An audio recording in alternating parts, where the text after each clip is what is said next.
Sa isyu sa Dolomite, sugda na sunod semana sa duha ka team sa mga divers ang pagsusi sa nahimong kadaot sa kadagatan sa lungsod sa Alcoy. Miauhag ang nalawigan ngadto sa Mines and Geosciences Bureau nga dili i-renew ang water discharge permit sa maong kumpanya. Adunay live report si Faye Marie Dumabok. Fem.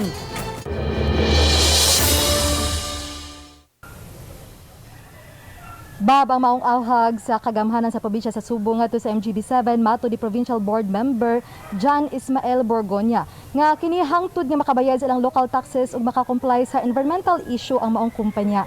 Samtang gibanduan ang Coast Guard nga pabantayan ang kadagatan sa lungsod sa Alcoy aron pagsiguro nga way makadunggo nga barko diya sa shipyard ug nga way mahitabong pagtransport sa mga Dolomites.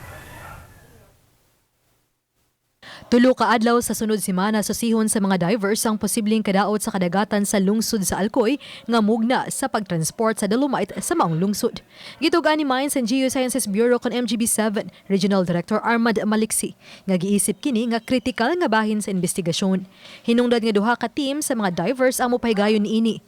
Langkuban kini sa mga taga BFAR, Penro, diver gikan sa kumpanya o mga divers nga gikan sa non-government organization. Pero we will not limit our dive diha sa akbang sa PMSC. Transparent, wala tay gitaguan, namama na itong governance gyud aron nga well-informed kay kung napailain nga kantigo mo dive, amo pangyapil.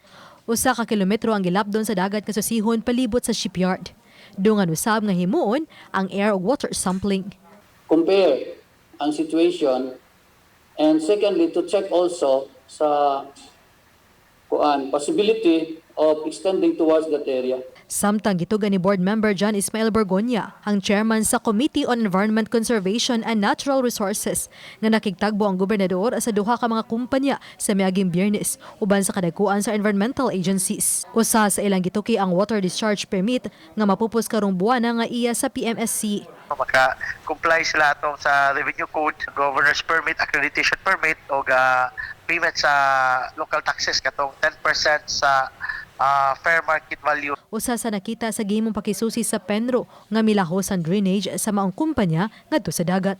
Nakita na to nga grabe ng sedimentation nga puti na kayo ang asa tong area na magawas ka na silahang tubig. Puti gamit na pagkuhan gani sa Dolomite dito sa Lod.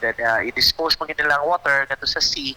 Nadya po daghang mga sediments na na-carry.